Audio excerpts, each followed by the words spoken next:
Hey guys, I'm Amira and welcome to Open Up.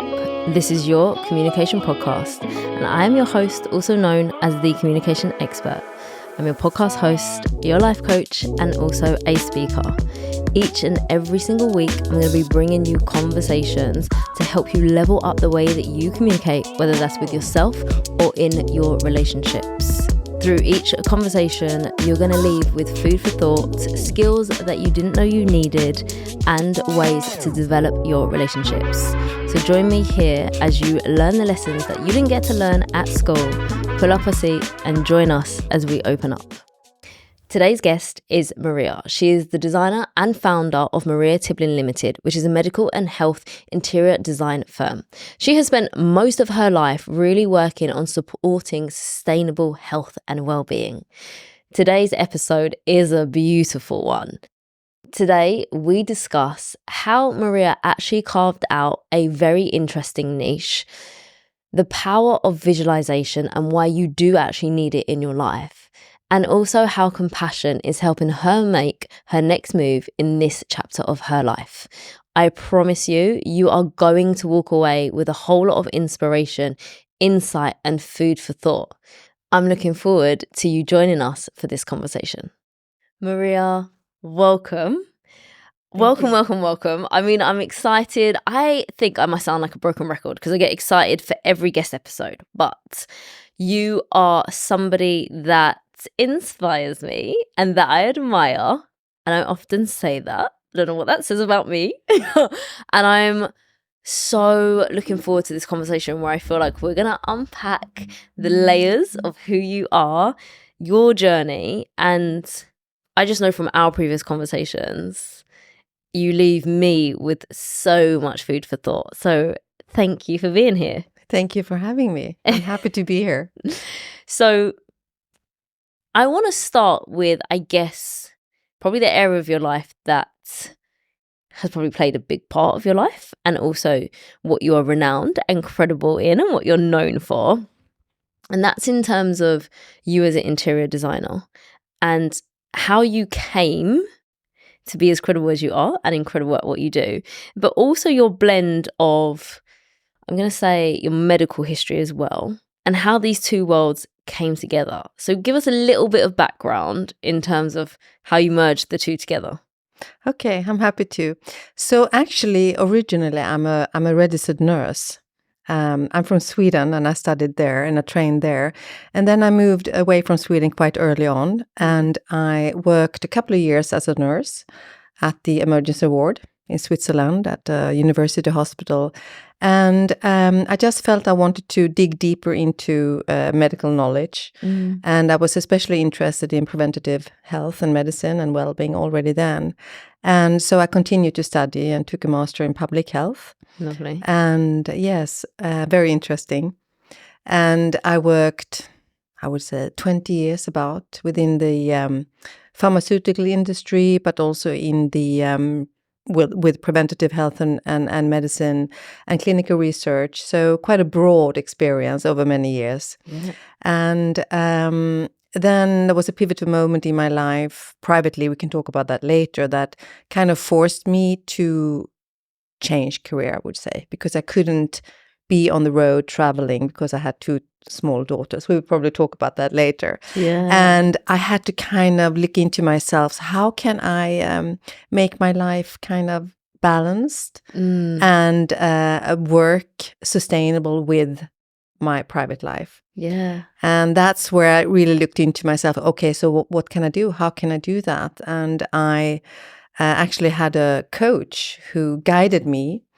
And I found within myself that I'm actually quite creative. I did know that before, of course, as well. But kind of when you look at it, so, and you know, someone guides you. Yeah. And I have always been interested in design and I love beautiful surroundings, environments and spaces. Yeah, and that's what I kind of came to me to train as an interior designer. That was that moment. Yeah. And that allowed me to work on my own. Which was then easy for me to combine with my daughters that were young. That's how it came about. I'm always so intrigued. Maybe, I don't know, maybe it's because I'm at this point in my life and I adore my business. I love it. I love my clients, and it's a huge part of my day to day. And I think as a female, it's so interesting to hear.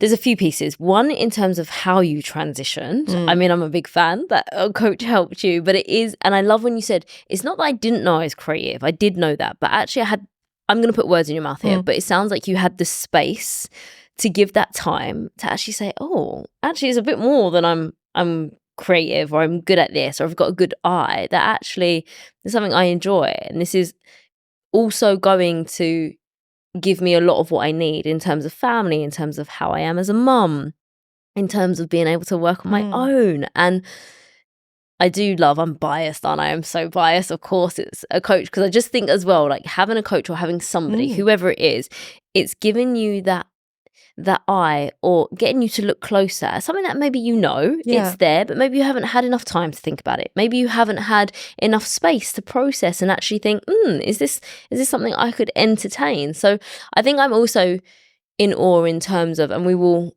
naturally go into so many different parts of your story, but I think I'm in awe in terms of that transition and how you also were a mum to 2 young children.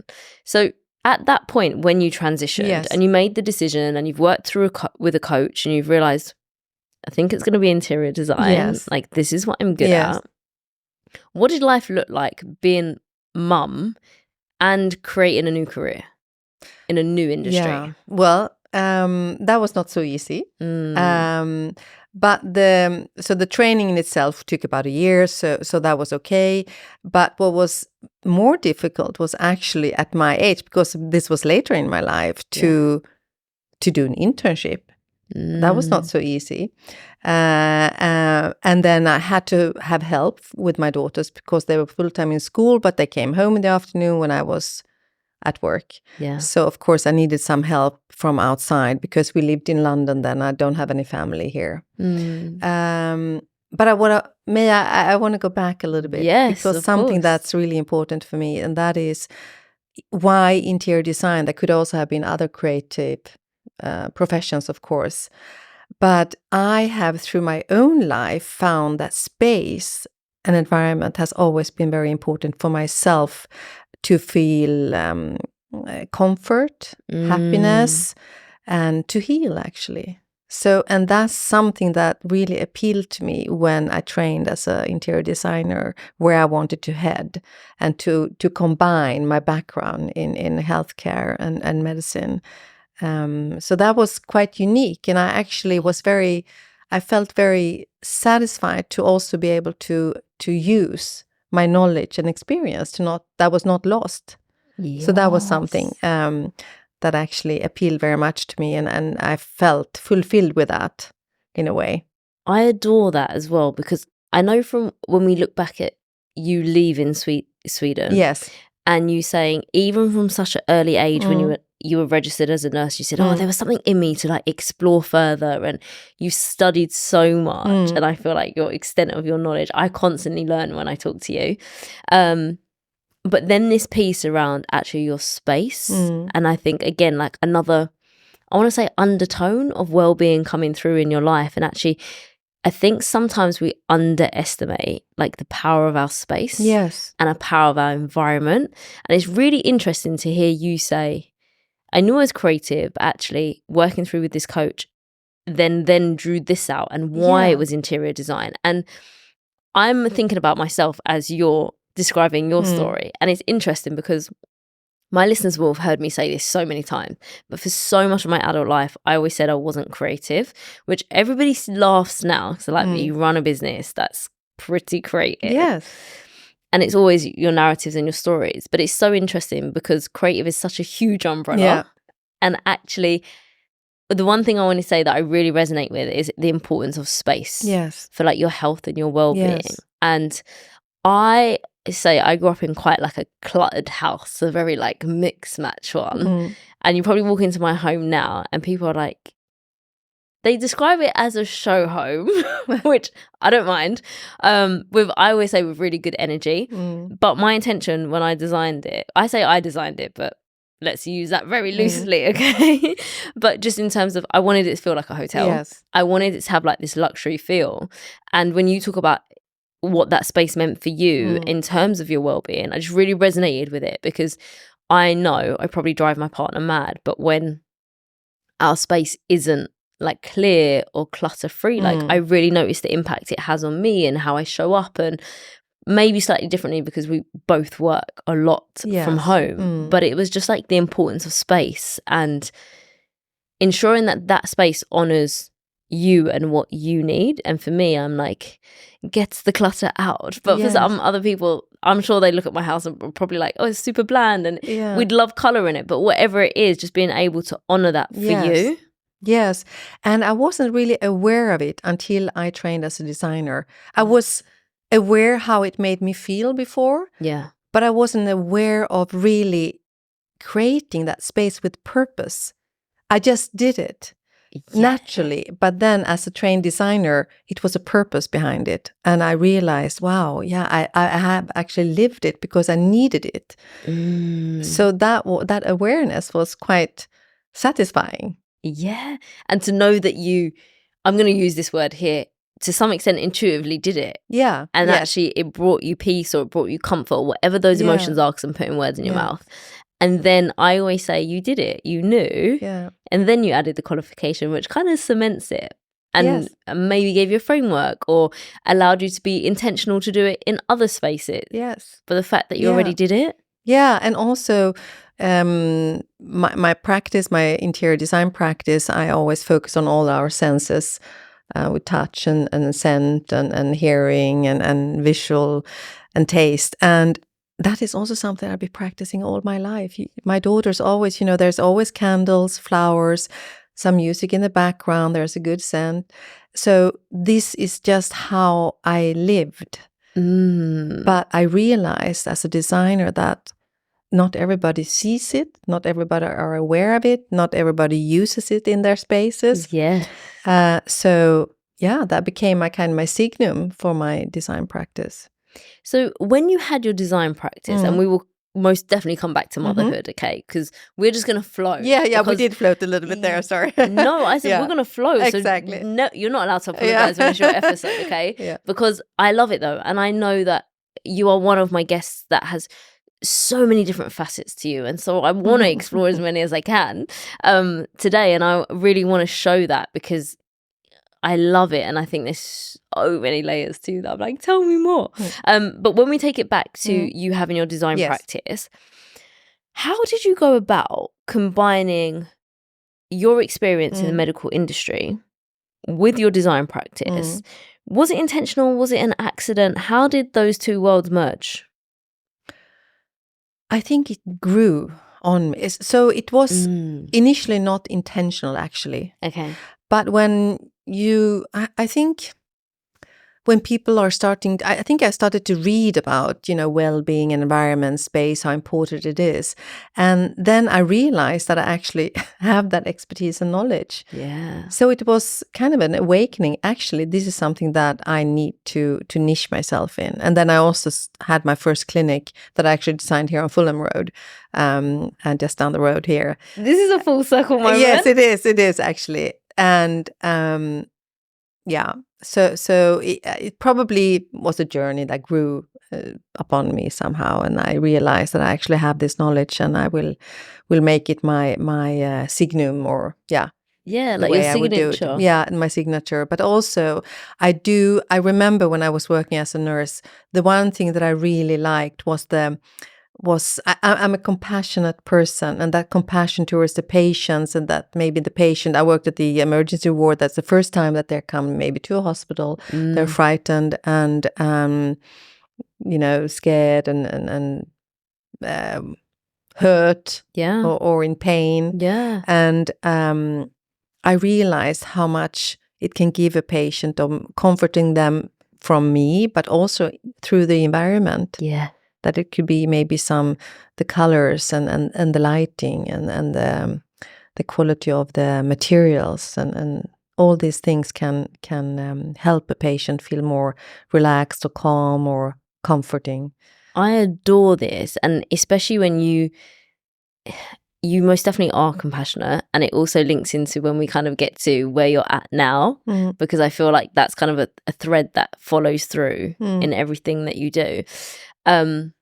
One thing I'm going to explain why I asked that question, because I think it's really helpful hearing how those two worlds merged for our listeners, but also when you talk about the importance of like what a patient needs and like lighting. And I also know, actually, this is like fun fact, weird fact, I don't know, but I'm really sensitive to lighting. And so I despise harsh lights. Yes. And I always think about going into a hospital and it's like those white beams across the roof, or it reminds me of like school when the lighting is too harsh. So it was just you describing it painted a picture, and I was like, yeah, no, I really feel that. But I think the other thing you said that was so beautiful to hear is that, okay, it evolved. Yeah, it did evolve, absolutely. And one other thing that evolved was that when I did a care home, due to my mother had unfortunately a stroke, and we were looking for a care home for her. And I realized, and I looked at many, and I realized here's a lot to do.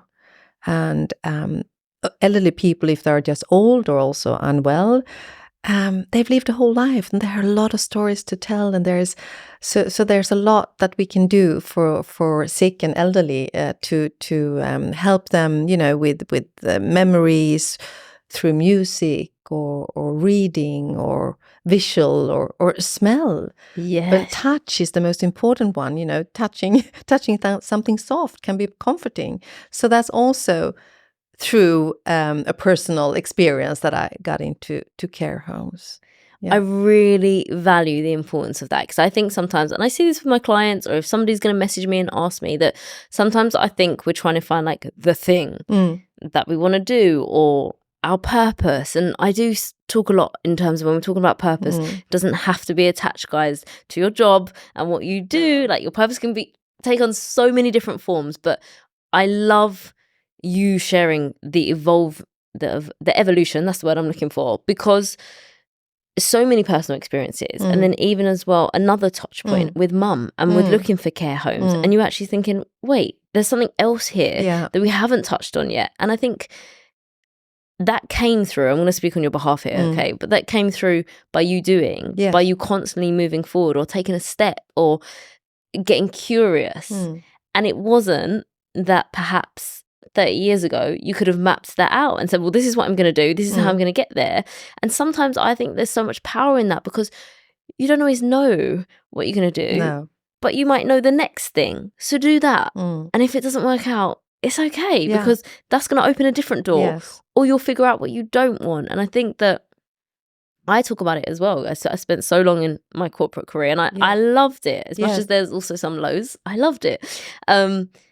I wouldn't have known that this is what my life would look like now. And I'm also super excited for, like, let's just say the next 10 years where it's going to evolve and look super different. I don't know how. I haven't really got that intentional about it. But I think sometimes it's about letting go of having to have it figured out. Yes, and be open to people that you meet on the street can say something that evokes something within you, or you read something, or like, something happens within your private life or professionally. And then, but to listen to that, to be in tune with yourself, because that's when you kind of, can hear those kind of whispers or guides from within you for that change or for that awakening, that, for your meaning or purpose.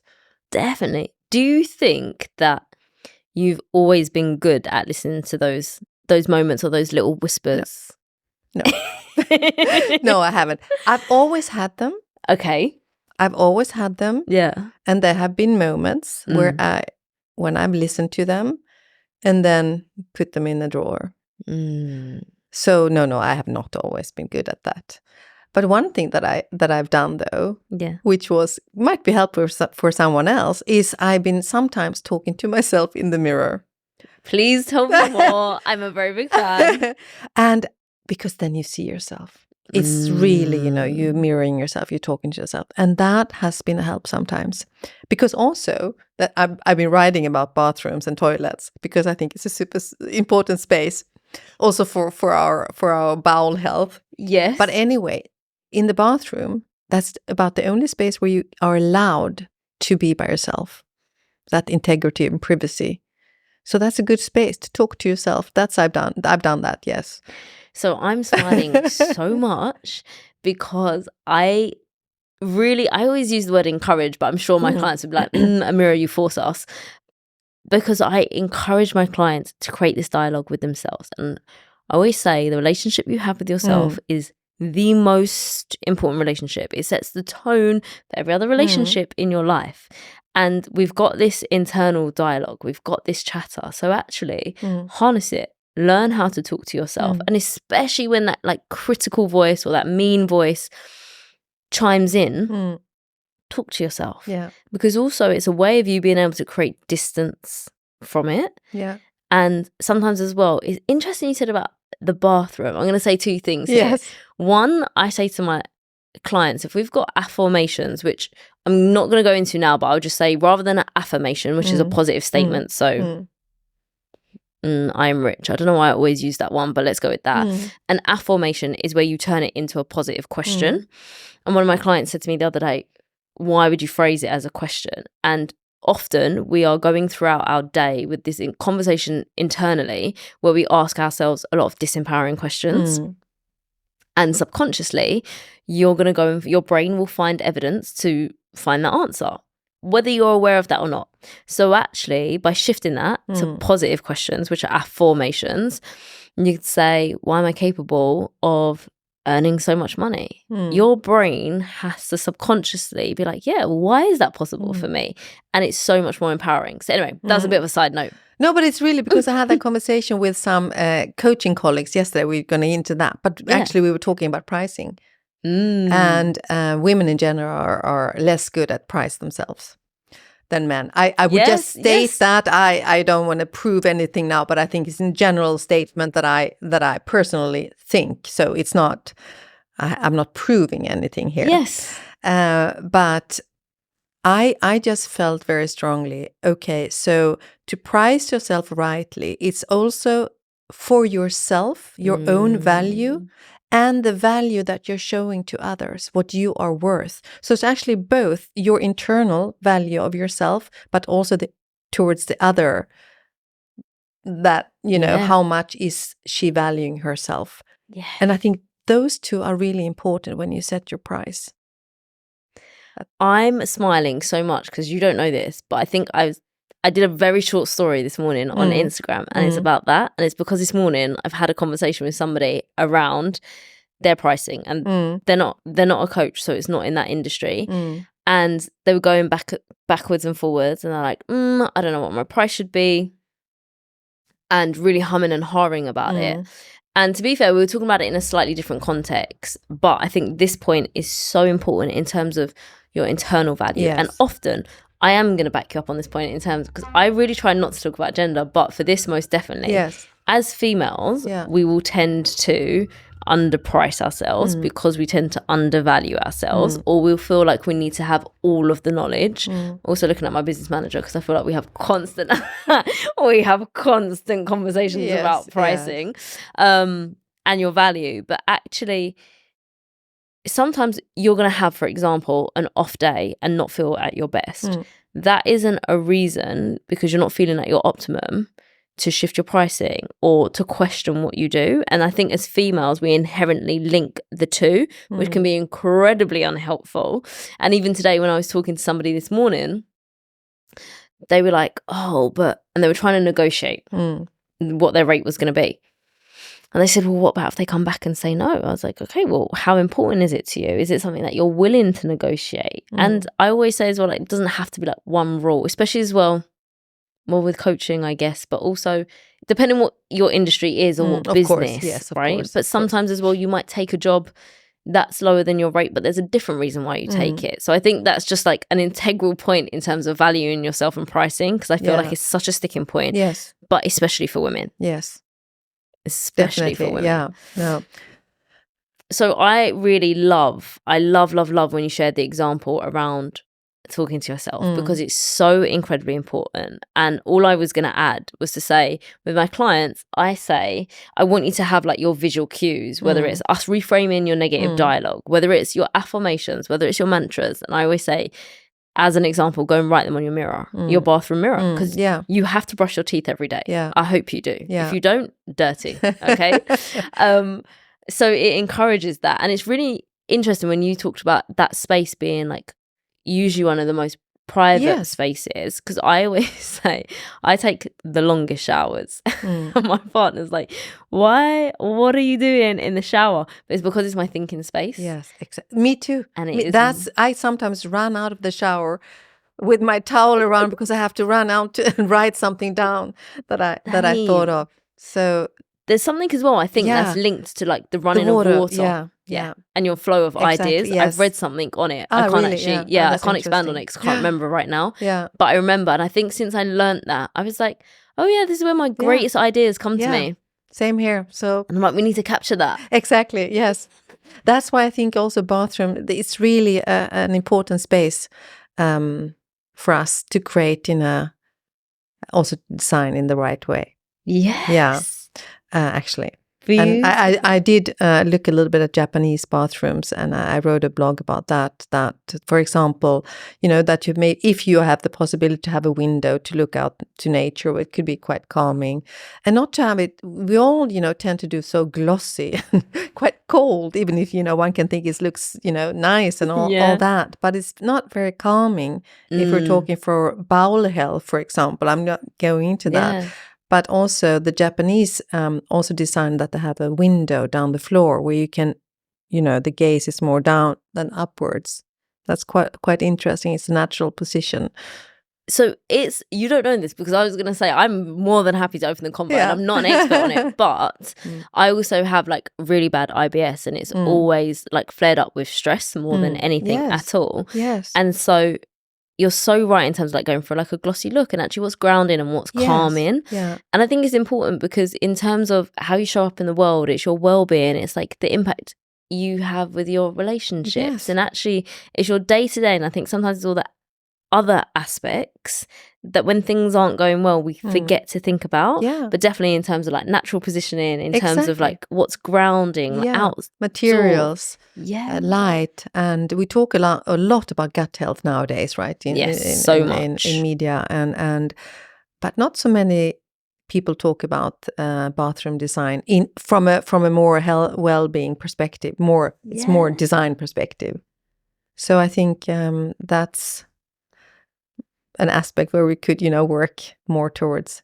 I adore that because one, I love talking about things that perhaps like we haven't spoken about or we don't speak about enough, or just new ideas. And I think it goes back to in terms of why I was so intrigued to ask you about how your two worlds merged, because I know when I found that, I was like, oh my gosh, really? Like, tell me more. How did that work? And probably because I see one as so technical and your other field so creative, and that you did find your niche, and what a beautiful niche. But also I think I hear your compassionate dialogue so much, but also why it's important to you.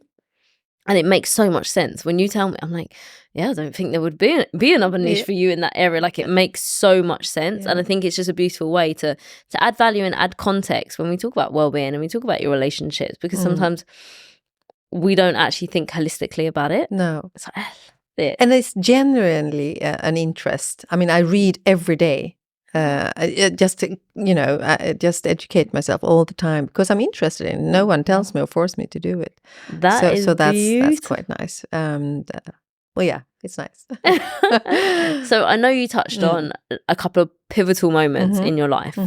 If you had to look back 15 years ago, I don't know why I picked 15, by the way, but I did. We can go further back if you want. Yeah. But 15, 20. let's look at the Yeah. I think because I was thinking about how old your daughters are. Yes. And they're in their early 20s. Yes. So I think 2021. Yes, I think that's where I was going. If we have to look back 15 years ago at the version of who you were, how would you describe that version of you? Yeah.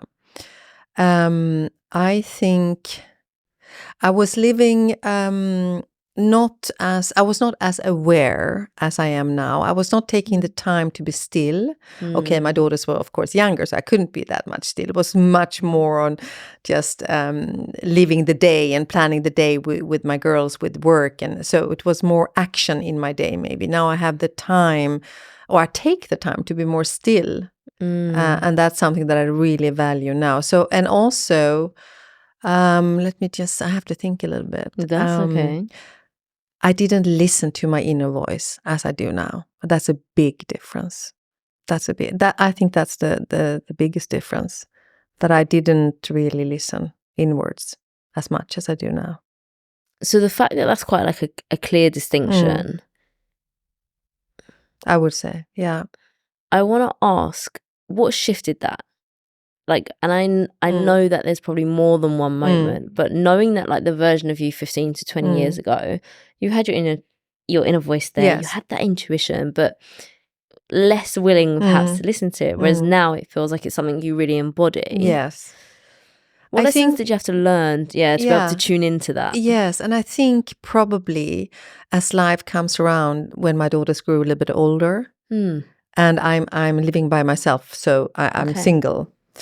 And of course, these questions come to you then. So how do I want to live my life? My daughters are going out in the world. So I think that was a moment when I started to listen inwards to me. Really, how do I want to live my life? And then there was also some deaths in the family, my mother who had a stroke. And, that makes you actually ask those larger questions, about yourself. And who am I actually? Who am I? What do I? Yeah. Why am I here? And all these questions. So I think it was a natural flow in my life, or natural, not flow, but natural development in my life, but linked a lot to my daughters and their development and growth and becoming more independent. I think that was probably the moments. So much admiration in terms of how you parent your daughters, which I'm going to ask you probably a million things in a second. But one thing I wanted to say is, I know that you've referred to before in terms of having like some painful turns in life. And now you said that in this chapter of your life, you're single. Yeah. What's it been like to navigate some of those either relationship breakups or those bumps in the roads? And I always talk about it in a way of, I'm hoping this makes sense, so let's see. But how have you had to grieve your past relationships in terms of like romantic relationships? It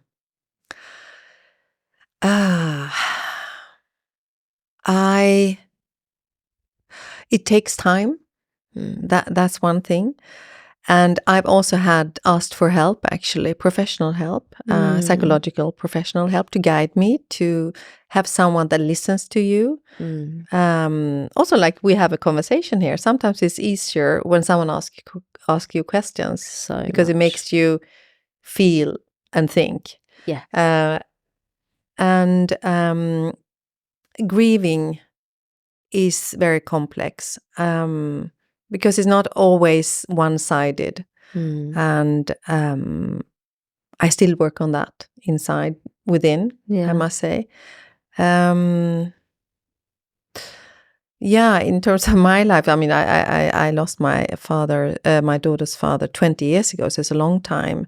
And that's something that I still work with, is a trust to go into a deep relationship again, even 20 years later. So yeah, that's something that I'm working on still.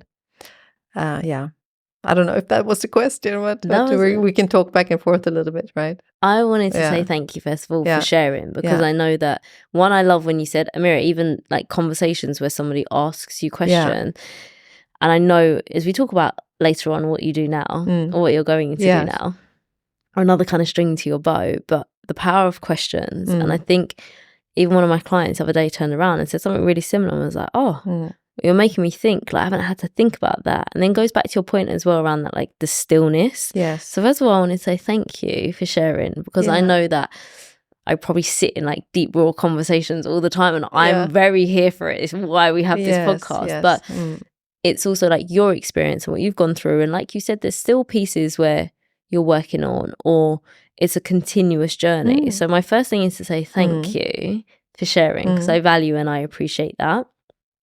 So in terms of knowing that, like the grieving part is something you're continuously working with. And also the other piece when you said, even though it happened 20 years ago, and sometimes I really despise the phrase time is a healer. Because sometimes I think, is it? Or is it you learn some different tools to navigate it? I do think in a way it's a healer, but when you re-enter that moment, which I have done lately in the last couple of years, again, really deep, then it's right there again. But I've learned to be able to really heal, you have to enter that really painful part, to really dig into it, and it's really difficult. But otherwise, you won't grow or you won't heal. I feel that's really important to go into that deep, bad, dark stuff, and it will be difficult. It is difficult, but that's how you come out of it. You grow, you develop, you heal. But it feels exactly the same 20 years later when you go into it. And it's always going to be part of a person. But you can somehow, when you worked it through, you can somehow put it a little bit here. Yeah, it's always going to be there. Yeah. But you can leave it there as almost like not as a friend, but it's part of you. Yeah. And you can say, yeah, it's part of me. Yeah. It's such a beautiful way to hear you describe it in terms of, one, how it feels like, yeah, there's that moment where I go back into it and it's like I'm back there 20 years ago. And also, yes, what I really reiterate when you say it's hard. Like that's the painful part. That's the dark part. That's the part that you don't want to go to. Yeah. But until you do, you're going to make it really difficult for some sort of healing. And I always say, like, there's no end goal to healing. No. Like, it's a journey. It evolves in different chapters of your life. It looks different. There's different types of healing for you to maybe revisit the same situation, regardless of what it is. So I think that was a beautiful way to hear your journey with it. But then I love when you say, to be able to, I was going to say, create some distance with it. So even though you know it's happened, and it's part of one of your experiences, sometimes through that healing work, you're able to put it down and say, okay, I can just create some space between that and or that experience or what I've gone through and what I felt, and now. And I like what you said, it's part of your experiences, because it's not, I wouldn't say it's defined more, is part of me, it's part of an experience. I really like that you said that, because I believe in that too. It's an experience that you had. It's not you, it's an experience, something that you happened to you or when you went through. And one thing I lost what I was going to say, but it will come back. It will come to you. Yeah. But it's nice to hear, you know, when like you say something and somebody replays it back. And the reason I positioned it like that is because I talk about identity a lot, and the things that we don't see separate to us, we then form as part of our identity, whether you're attaching your worth to it, whether it's your fears, whether it's your lack of trust. And I think that when you even said, as you've evolved, you've asked yourself some of those bigger questions. Like when you said, who am I was like, yes, we're here for those questions. But knowing as well, like, who am I? I'm going to say keeps evolving, right? Oh, yes, definitely. Right? Definitely. And that you hope, okay, this version now is going to look really different in the next 5 years. And I think that's so powerful. But it's those big questions sometimes that we're scared to ask. And I think that the identity, sometimes it probably feels safer for us to like attach our identity to certain things or certain experiences, because we can then also box. It helps us explain. There's a way better way of me saying this, because I was reading up about this the other day, but I'm going to just put it in my words for now. It helps us box and explain who we are to other people, and actually knowing like, when is that not helpful for you? When can you acknowledge it? I'm all about, when you said as well the awareness, you're like, I'm way more aware now, and that's a journey in itself. Oh, definitely. That's a journey, and actually like it can be really confronting, and going into those moments to heal. And like one of my clients said it to me this week and said, I don't want to do this work. And I was like, I know, but you still showed up. And they were like, this is horrible. And I was like, right, let's break this down. And slightly different, but their expectation was that like it's taking too long. And what they can't, and what's interesting as their coach to look at is that they're making so much progress that they can't even see yet. And I'm okay with that, because they're not at that stage yet, and they don't need to see it, but I can see it. And I looked at them and I said, okay, well, where is it you want to be? And they were like, well, if I'm not here yet and that's not what I want, then what am I working towards? And it happens to be about romantic relationships. And sometimes I never like to pit one thing against another, because I think things are hard and it's all relative, and it depends what chapter you're in of your life, and it depends what you've gone through. So I don't like to say this area of your life is harder, but generally speaking, romantic relationships can feel extremely difficult. It can feel really difficult to heal that area of your life. So going back to something that you said, when you said even now, you didn't use the word fear, but I'm going to use it. Like that maybe apprehension to be deep with somebody, and you said even 20 years later. In this chapter of your life, what would be one of your desires when it comes to romantic relationships? Yes. To be able to be vulnerable. I think that's a key part for me. To be able to be vulnerable, and that will not be used against you. I think that's a key for me. And also something that I really believe in and that I feel strongly about is that you two individuals, like when you were younger, I was talking for myself, you're like, oh, two melt into one, and all that crap.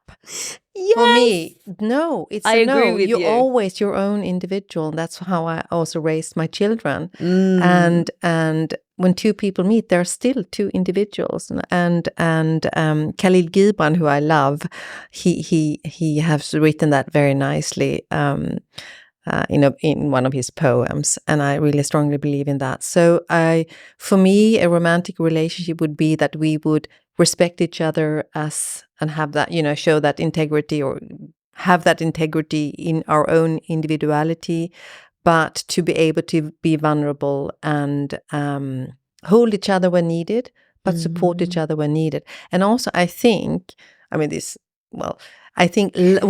someone asks what is actually love, okay, we can talk long about that. What is love? There are different types of love: maternal love, or romantic love, or love for friends and parents and all that. But I think to be able to want the best for the other in her or his individuation, even if that's not what I would want him to be or to do more, but it's his wish. Yes. That I think is like kind of a supportive love, that I really want you to be the one that you want to be or supposed to be. I think that's just a generous feeling of love. That's how I would feel it, because I would like that too, that someone would love me that way and give me permission to be the one I'm supposed to be, the one I am, and the one I would like to evolve and develop and grow to.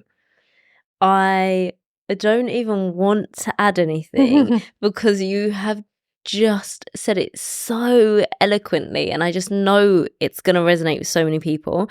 The only thing I'm going to reiterate is when you talked about like the individuality, and really similarly, I hate the phrase "my other half." I'm like, oof, I'm a whole person. Yeah, you're not making up half of me. Can we please put that phrase down? Yes. You are my partner. Yeah. We are choosing to do life together. And what that looks like for each couple is really, really different. Yes. But if you can both bring yourselves fully and have permission to have space for each other and allow each other to thrive. Yes. And especially if we come to talk about women and that we earn our own money, we support ourselves, we should be able to support ourselves. I think this is also then the individuality that also in a marriage or relationship that would help women actually to be more independent, if you have that kind of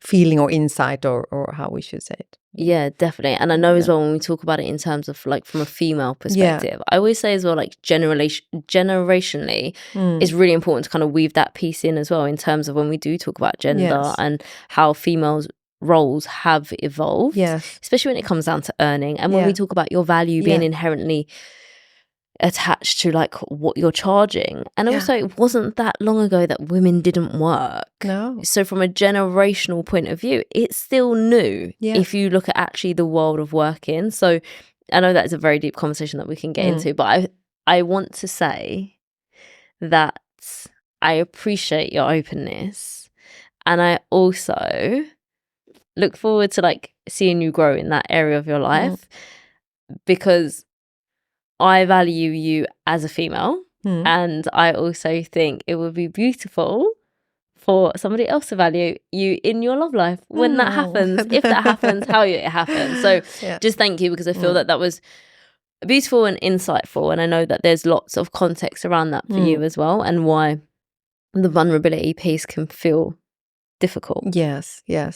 Now, knowing that you're raising two females, two wonderful females, or I'm not saying have raised, but I just mean they're in their early 20s. They're not little anymore. No, yes. I really, truly admire two things that I think you do incredibly well with them. One is how you listen to their needs. And two, how you see them as their individuals, and also as adults. Now, I know somebody listening might say, Amira, what are you talking about? They're in their early 20s. They are adults. But in terms of like individuals, they're their own person. Yes. How did you come to take that approach? Like, for me, that just feels incredibly wise. And the reason I say that is that when we look at like family systems and structures, you can have, there's lots of different family systems, but one type is it can be quite hierarchical. I can't get my words out today. And you don't have that approach. And it really feels like, I always talk about this in terms of like an adult to adult conversation. Yes. And just like side note, in terms of just life sometimes where we can have miscommunications, it's because we get back into like a parent-child dynamic. And that's not always a bad thing. But when we do it in an unhealthy way, it can be. So that's a lot of things there with no question. So what I wanted to say is, how have you learned, or what made you show up in this way where you are able to respect them as individuals before they got to their 20s? I don't really know where it comes from, because I didn't grow up that way. But I think it's because it was only the three of us, since they were only 2.5 and 4. So it was a very small little family, and I was the only adult then, of course. Well, but I think it was a curiosity. So already when they were really young, we had a sacred time during dinner time, and I always asked them how their day was. And I created that space for everyone to be able to tell them about their day. Could be good things, or, bad things, or something happened. And then I also encouraged them to ask me how my day was. So it was not only focused on them, it was focused on all three of us, even if we were, mother and daughters and different ages.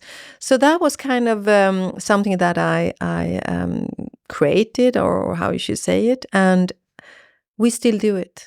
We have now very intellectual conversations around the dinner table, and wow, it could be quite hectic or not always smooth, of course.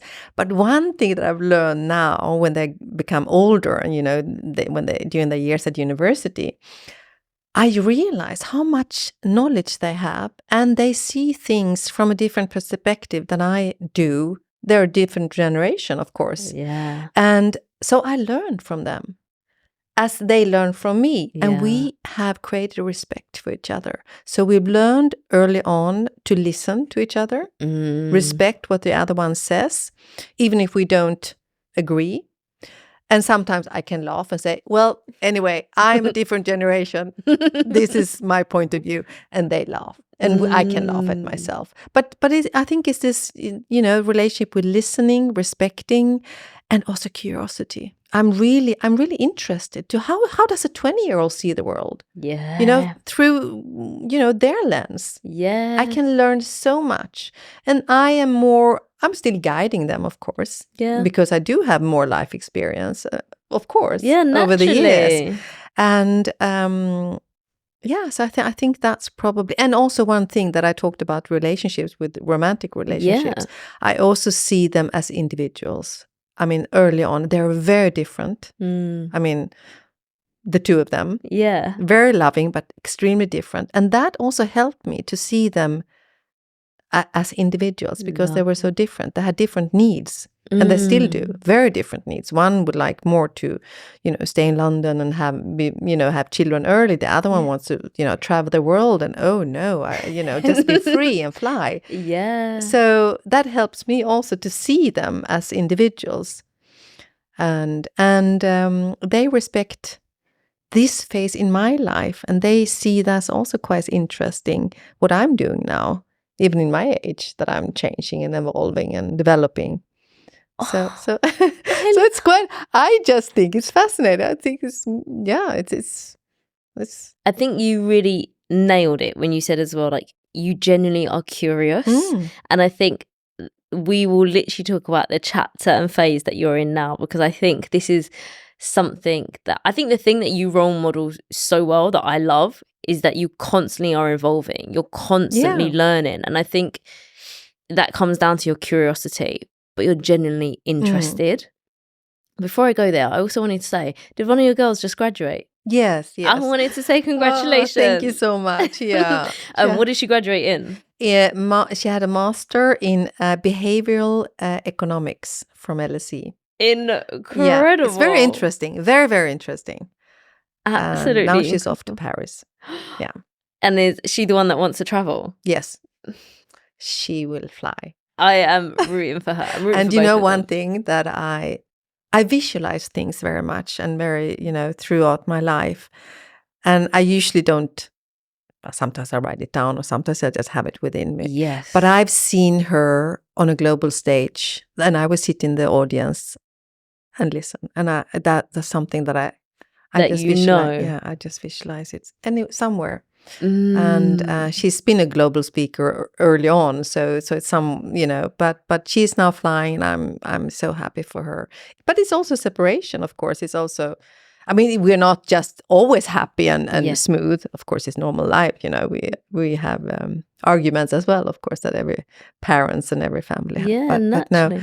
But no, I'm excited to see where it will take her. Oh, me too. Me too. I'm gonna be watching. Yeah.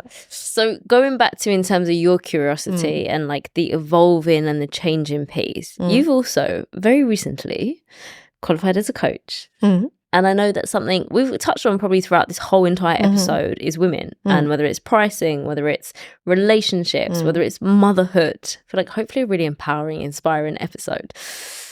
What sparked you to either explore this, or to say, I'm going to get curious about it, or I'm going to invest enough time that I want to go and be qualified? Where did this start? It started 2 years ago, actually. Maybe it started earlier, because I've been thinking about, I've actually visualized myself having my practice with clients. Strange, huh? But I didn't know what it was. I was going to say, not strange at all. One of the biggest tools. Now, I'm going to say this lightly, because I do feel like I need to caveat this.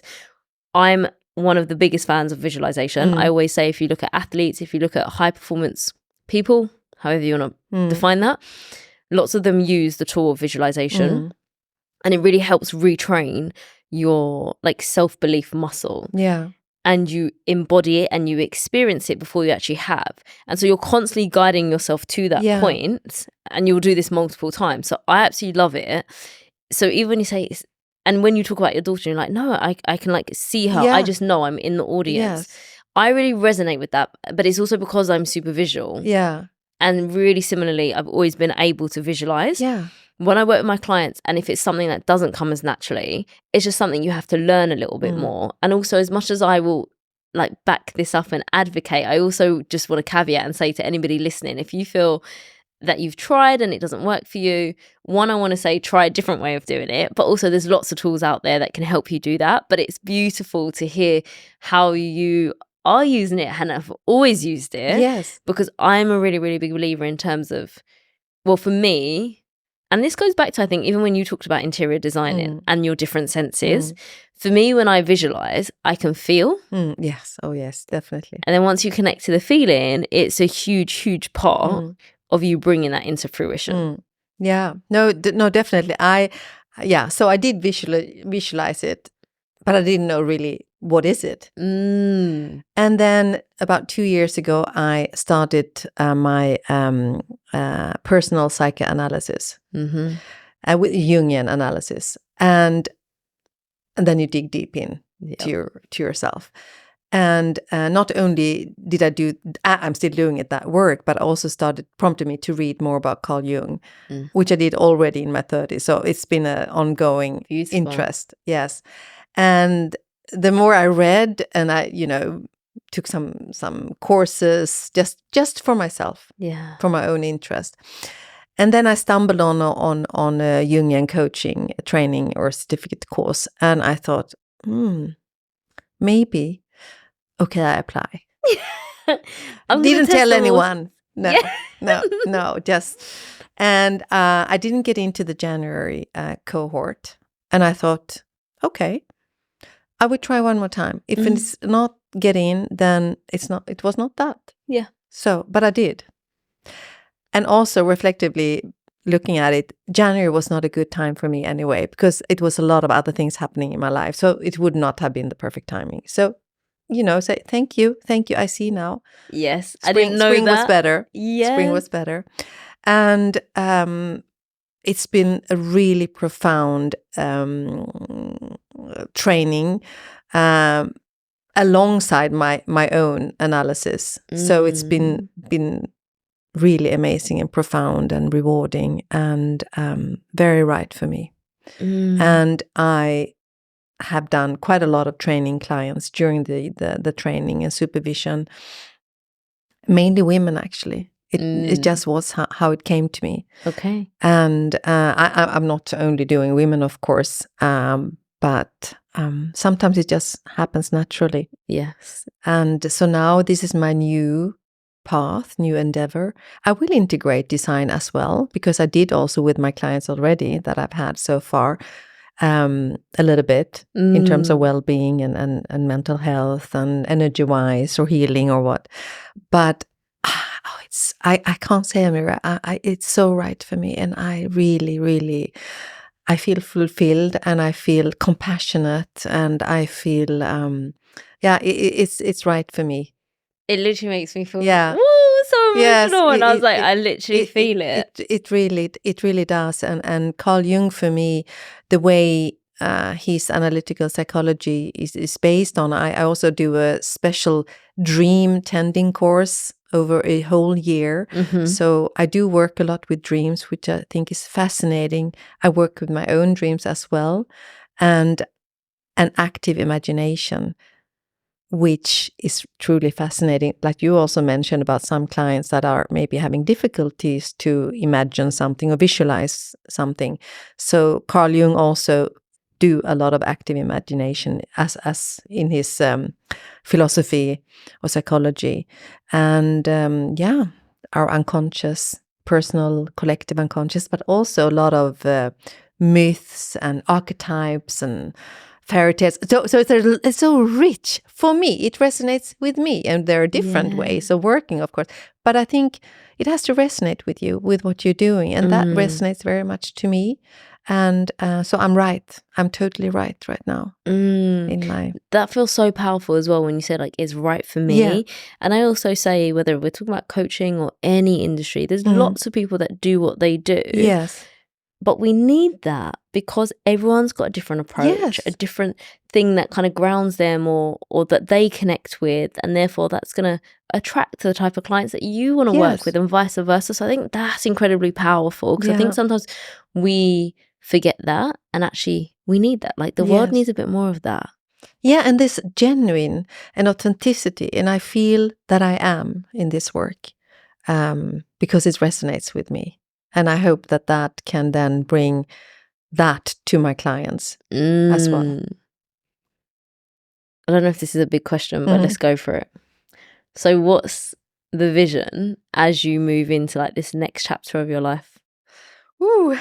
I was like, I'm going to ask it. Yeah, you can ask me. I'm not going to say everything because I'm a little bit that a lot of people ask me, mainly friends. Okay. And sometimes I feel that I've said, maybe I'm very open as a person. And sometimes I just feel I want to sit with it myself a little bit and let it kind of come to me.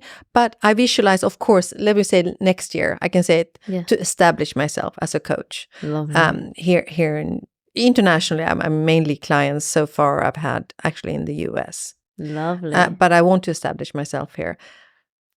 And